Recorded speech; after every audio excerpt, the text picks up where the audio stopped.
Assalomu alaykum, hurmatli Uyg'ur vatandoshlar, qanday ahvolingiz, yaxshimi? Bugun 9-oyning 11-kuni Xitoy Hindiston chegara bo'ylari portlash oldida turayotgan o'q-dori skladiga aylanib qoldi. Har ehtimolga qarshi bu o'q-dori skladi portlab, cho'ng urush portlash ehtimolligi har kuni mavjud ekan. Tunugun Hindiston va Xitoyning tashqi ishlar ministrlari Moskvada uchrashibdi. Hindiston tashqi ishlar ministri Jayshankar bilan Xitoy tashqi ishlar ministri Wang Yi ikkisi suhbatlashibdi. Bir qism odamlarning faraz qilishicha, Hindiston Xitoy o'tirsidagi to'qinish balkim bir mezgil keyinga surilishi mumkin deydi ekan. Lekin ko'p sonliq insonlarning faraz qilishicha, bu ikki ministrning suhbatida hech qanday natija chiqqani yo'q. Har ikkili taraf o'zining gapini to'g'ri deb bir-biriga yo'l qo'ymagan deydi ekan. Har ikkili davlat keyiniga chekinishni xohlamaydi ekan. Xitoy bo'lsa Hindiston davlatining oldida ko'ranligan kuchini namoyon qiladi ekan. Hindistonmi Xitoyga bo'sh kelmaydigan irodasida qat'iy niyatga kelgan ekan.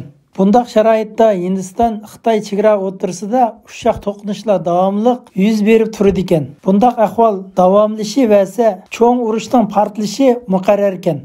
Endi Xitoy tarafga qarasak, yaqinqi bir qancha kundan buyon Xitoyning tashviqot kanallari qattiq pozitsiyada Hindiston davlatiga nisbatan ayvi qildigan tashviqotlarini kuchaytirib yetibdi.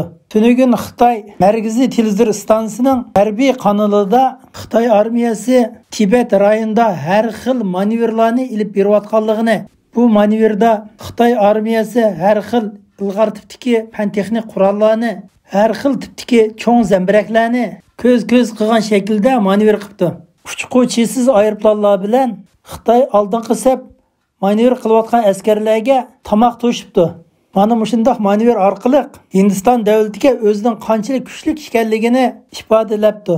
Buningdan shu ko'rilib turibdiki, Xitoy davlatimi urushga jiddiy tayyorlik qilib yetibdi. Buningdan boshqa Xitoy yer shari vaqt gazetining bosh muharriri Xushijingning aytishicha, Xitoy davlati Hindistonni cho'qim bir qitim kelishtirib yaxshi adibini berish kerak. Xitoy davlati Hindistonning adibini yaxshi berish orqali o'zining haqiqiy amaliy kuchini dunyoga namoyon qilish kerak debdi. Agar unda qilmaydi ekan, yo'lvoz o'zining rolini joriy qilmasa, u yo'lvoz o'chog'da og'riq mushukka o'xshab qoladi debdi. Shunlashqa Xitoy armiyasi cho'qim urush qilish kerak. Hindiston armiyasi Pangong-Tso ko'lining janubidan chekinib ketish kerak debdi. Hamda Pangong-Tso degan ko'lni qisqacha tushuntirib o'tsam, bu ko'lning ismi Tibet tilida Pangong-Tso deb ataladi ekan. Bu ko'l Tibet yigizligining g'arbida bo'lib, Tibet Kashmir chegara bo'yiga joylashgan ekan. Xitoy Hindiston o'rtasidagi talashayotgan ko'l bo'lib, hozir bu ko'lning 3dan 2 qismi Xitoyning ig'dorchiligida ekan. Bu ko'lning 3dan 1 Hindiston davlatining ig'dorchiligida ekan. Hozir Hindiston armiyasi shu ko'lning janubidagi sharoiti yaxshi yerlarni egallayapti. Xitoyning qani bo'lgan Xushijing Hindiston armiyasi bu rayondan cho'qim chekinib ketishi kerak. Undaq bo'lmaydi ekan, og'ir bedel to'laydi debdi. Og'ir bedel to'laydi degani shu urush qilamiz demoqchi. Xushijing u yana gapida Hindiston armiyasi shu rayonda qish kuni cho'qim to'nglab o'ladi yoki bo'lmasa koronavirus orqali zaharlanib o'ladi debdi.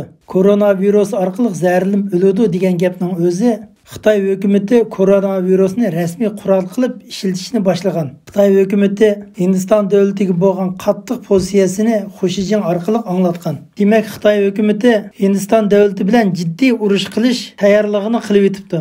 Amerika mutaxassislari Xitoy davlati Hindiston bilan urush qilish holatini faraz qildi. Chunki Xitoy hukumati bilan Hindiston hukumati 4-oy, 5-oyda chegara to'qinish bo'lgan vaqtida shu mezgilda yo'tkab borgan Xitoy askarlari hozirgacha texnik chekinmagan ekan. Hindiston armiyasining hozirgi urush sharoiti Xitoydan ustun ekan. Tunugun Fransiyaning davlat mudofaa ministri Hindistonga yetib beribdi. Bu ahvol bu rayonning vaziyatini texmo kaskinlashtirib yetibdi. Hammamizga ma'lumki, Amerika davlati Hindiston davlatini boshdan oxirigacha qo'llab kelyapti. Amerika hukumati jiddiy paytda Hindistonga yordam qilish uchun, Xitoyni havodan urish uchun Hindu okeanining Garcia Island degan oroldagi harbiy bazaga 3 dona B-2 tipdagi bombardimonchi aeroplanni akab qo'ygan. B-2 tipdagi bombardimonchi aeroplanni tushunmoqchi bo'lsak, Bu B-2 tipdeki bombardımançı aeroplan Xitayning har qanday ilg'or tipdeki radarlarına tushmaydi. Yugoslaviya davlatiga, Bag'dod shahriga tunji qitim tuyuqsiz zarba bergan B-2 tipdeki bombardımançı aeroplan. Bu 3 tane aeroplan Xitay hukumati uchun intayin cho'ng tahdid bo'lib yetibdi.